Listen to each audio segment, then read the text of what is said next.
पटना के अंदर 250-300 झोपड़ियों को तोड़ा गया तो क्यों नहीं वैकल्पिक व्यवस्था की गई। जो गरीब हैं उनको दबाने का काम ये सरकार करती है, अमीरों को बढ़ावा देने वाली ये सरकार है। तो ये नीतीश कुमार और तेजस्वी जी की कहीं ना कहीं ये जो शोषित दलित गरीब वंचित परिवार है उसको दबाने का काम करेंगे। जब जब चुनाव आएगा नया नारा नया वादा के साथ फिर गरीबों को ठगने का काम करेंगे, छलने का काम करेंगे। नीतीश जी के सरकार में तेजस्वी जी जो हैं ये भी कहीं ना कहीं सामंतवादियों के साथ चलने वाली सरकार में शामिल हो गए।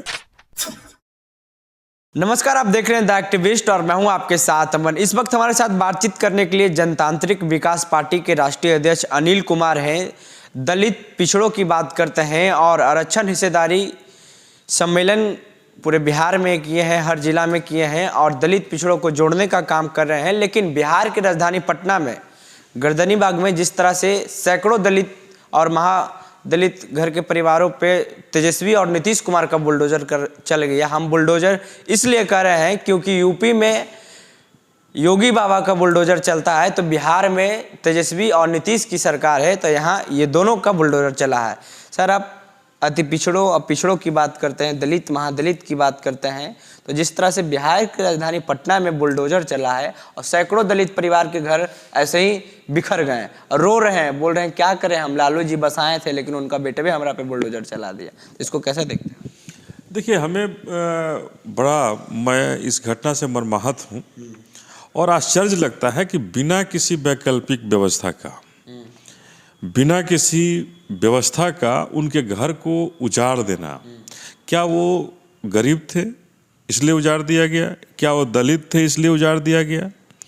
क्या वो महादलित थे इसलिए उजाड़ दिया गया? नीतीश कुमार जी ने बहुत पहले कहा, जब ये सत्ता में आए थे, तो 3 डिसमिल जमीन देने की बात इन्होंने की थी। क्या वो 3 डिसमिल जमीन उन्होंने दे दी? नौकरी भी क्या वो 3 डिसमिल जमीन दे दिया? नौकरियां देने की बात की। क्या वो नौकरियां मिली किसी महादलित परिवार को? तो ये नीतीश कुमार जी ने केवल और केवल ढकोसला की बात की है। केवल और केवल इन्होंने एक बात किया है कि हम सामंतवादी व्यवस्था के आगे नतमस्तक रहेंगे और नतमस्तक होकर के जो शोषित दलित गरीब वंचित परिवार है उसको दबाने का काम करेंगे। तो ये महलों के आगे झुकने वाले लोग हैं, सामंतवादी व्यवस्था के आगे झुकने वाली ये सरकार है और उसी के तहत इन गरीबों पर, बेसहारों पर इनकी लाठी चली है, इनका बुलडोजर चला है।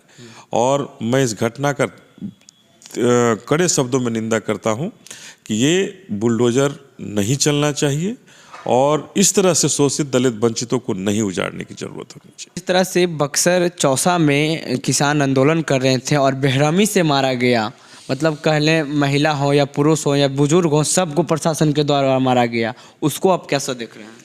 देखिए, ये हमने आपको अभी भी कहा कि ये शोषित दलित वंचितों को ये सरकार बिल्कुल लाठी के बल पर दबाना चाह रही है।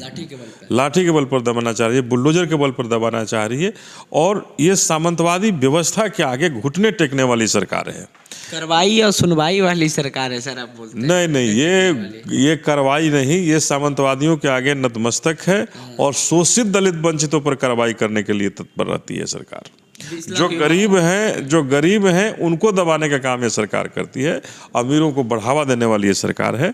जो इनके साथ जो शोषित दलित वंचित हैं ये उनको बढ़ावा देने वाले सरकार है, जो गरीबों को दबाने का काम करती है। तो ये गरीबों को दबाने वाली सरकार है और इनसे न्याय की उम्मीद करना बेईमानी होगी। ये जो कहते हैं वो करते नहीं हैं और जो करते हैं वो कहते नहीं हैं। ये हमेशा कहते हैं कि हम न्याय के साथ सरकार चलाते हैं, लेकिन आप कभी भी देखिएगा हमेशा शोषित दलित वंचितों को दबाने का काम ये सरकार की है। अगर पटना के अंदर 250-300 झोपड़ियों को तोड़ा गया तो क्यों नहीं वैकल्पिक व्यवस्था की गई? ये किस संविधान में लिखा हुआ है कि बिहार में रहने वाले लोगों को मैं झोपड़ी भी नहीं नसीब हो?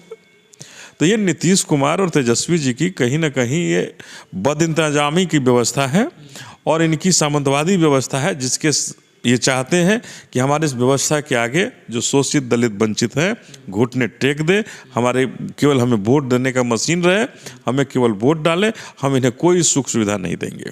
मतलब वोट का इस्तेमाल करते हैं सिर्फ और सिर्फ वोट का इस्तेमाल करेंगे। जब जब चुनाव आएगा, नया नारा, नया वादा के साथ फिर गरीबों को ठगने का काम करेंगे, छलने का काम करेंगे, और वोट लेने के बाद फिर ये झोपड़ियों को तोड़ने का काम करने वाली सरकार है, और फिर तोड़ेंगे ये। सर, जब वहाँ पे बुलडोजर चल रहा था तो महिला रो रो कर जिक्र कर रही थी लालू प्रसाद यादव का, कि लालू प्रसाद यादव हम लोग जब वो सरकार में थे, अभी भी वही सरकार में है, उनके बेटे सरकार में है, कि वो हम लोग को ये दिए थे, लेकिन उनके बेटा ही तोड़वा रहा है नीतीश कुमार के शासन में। लालू जी सामाजिक पुरोधा थे।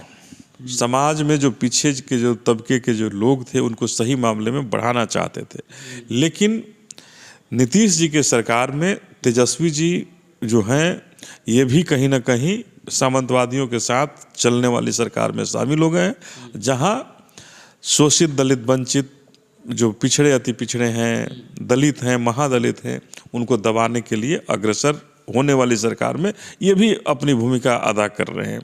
तो मैं कहना चाहता हूं कि आप शोषित, दलित, वंचितों को समझने की ज़रूरत है कि ये जो सरकार जो चल रही है, नीतीश और तेजस्वी की जो सरकार जो चल रही है, ये बिहार में शोषित, दलित, वंचितों को केवल और केवल लाठी और बुलडोजर के बल पर दबाने वाली सरकार है, और हमें संभल करके चलने की ज़रूरत है। हमें बिल्कुल एकजुट होने की ज़रूरत है कि इन सरकारों में हमारा कैसे विश्वास खत्म हुआ है, कैसे हमारी झोपड़ियों को रोका जाए, कैसे हमारी झोपड़ियों को बचाया जाए, कैसे अगर हम किसान हैं तो हम अपनी अनाज की कीमत सही हमें मिल सके, इसकी व्यवस्था करने के लिए इस सरकार को हम नतमस्तक करें, इस पर विचार करने की ज़रूरत है। आपकी क्या प्रतिक्रिया है, नीचे कमेंट बॉक्स में दें।